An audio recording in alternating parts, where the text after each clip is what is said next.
Many, if not most, of our memories are not true. Psychologists have done some interesting studies with regards to memories and relationships. They get these people that participate in these long-term studies, and the participants agree that every time they get into a relationship, they'll fill out a questionnaire about their relationship partner. And every time they end a relationship, they will fill out a questionnaire about their relationship partner, their ex or their soon-to-be ex. And in the beginning, they always say the same things about their relationship partner. They say, this person is perfect. This person is ideal. I am very, very compatible with this person. This is the person that I've been looking for my entire life. But then when they're about to break up, they say things like, we are incompatible. This person turned out to be a scoundrel. This person turned out to be a psychopath. But then they ask if they remember how they felt about their soon-to-be ex at the beginning of the relationship. And they always remember things differently.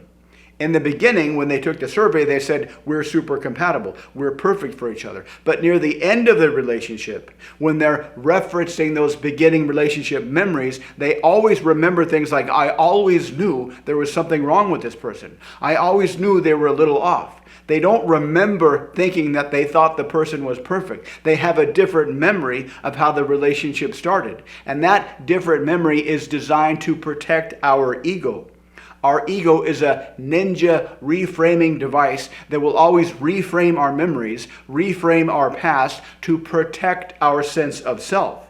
Because otherwise, if we had a questionable sense of self, we wouldn't be able to move through the world and get what you want out of life. This works in the other direction.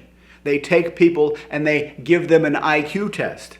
And then they ask them a whole bunch of mumbo-jumbo, pseudo-scientific sounding psychology questions. They're just made-up questions, but they're meant to sound very, very advanced and scientific. And then after the person answers all these questions, they say, wow, based on how you answer these questions, you are more intelligent than most people. How about taking another IQ test? But this second IQ test is really a much more difficult IQ test, and it's designed specifically for smart people like you. Now, this is all just BS. They just said this to put the idea in their brain that they have a high IQ. And then they take the second test, which is really the same test as the first test, only with different questions, so they won't really notice the difference. Or they won't notice that it's the same test. But they always do better on the second test. They always do significantly better on the second test. So they give them an IQ test. Then they come up with some pseudo-scientific sounding reason to convince them that they have a high IQ. Then they have them take another test, which is the same as the first test, just different questions. But they always do much better on the second test. So whatever mindset you put into somebody's mind, they will act in accordance with that mindset. This is another reframing technique of the ego, to always reframe the world around us so we can act in accordance with our sense of self.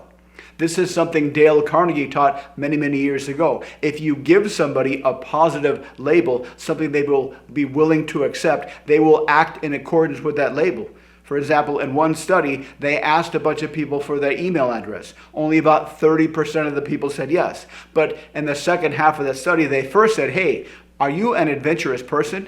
Everybody said yes. Then they asked for the email address. And after they got the person to validate, to verify, to agree that they were an adventurous person, 70% of those people gave their email address. So if you can find whatever memories exist in the brains of your target and elicit the right memories, they will act in accordance with those memories. If you find memories of them being an adventurous person, they will act in accordance with the idea that they're an adventurous person. If you elicit memories from their brain that they are an affectionate person, they will act in accordance with that self-accepted label of being an affectionate person. And the best way to do this is by asking presuppositional questions, to assume that those memories exist, and then asking questions that are kind of around the location of that memory in their brain. For example, if you remember some of the times where you were extremely charismatic and you were able to speak completely confidently around other people and you got a lot of positive responses from other people, was that something that happened organically, or did you deliberately plan to do this? If you think of all the things in your life right now, your material possessions, the things that you own, the things that you really, really like, and if you remember some of those buying decisions, when you made a positive decision to buy something, how did you know that would turn out to be the right decision? Was it something that was organic, or did you have a deliberately planned decision-making strategy? When you recall some of the times when you had a photographic memory, when you were capable of remembering everything exactly the way it happened, and you had perfect recall on a test, for example, is this something that happened organically and spontaneously, or do you have a specific procedure to put yourself in the mindset of having a photographic memory? When you were able to make a decision to do something that would drastically improve your life, the times that you've done that before, the times you've gone through periods where you did things and you changed how you view the world, were those things done spontaneously, or were they something that you deliberately did? When you decided to make a strong decision, when you think about all the good decisions you made in your past, and you think about just before you're about to make this decision right now, are those times, are they based on a specific strategy you have, or do you have just kind of an intuition that lets you know that you are about to make a strong decision? If you'd like to learn more about how to use presuppositional questions to put your targets in the right mindset so you can easily persuade other people, so you can easily seduce other people, check out the links below. Thank you very much for watching. Please like, subscribe, and comment, and I'll see you next time.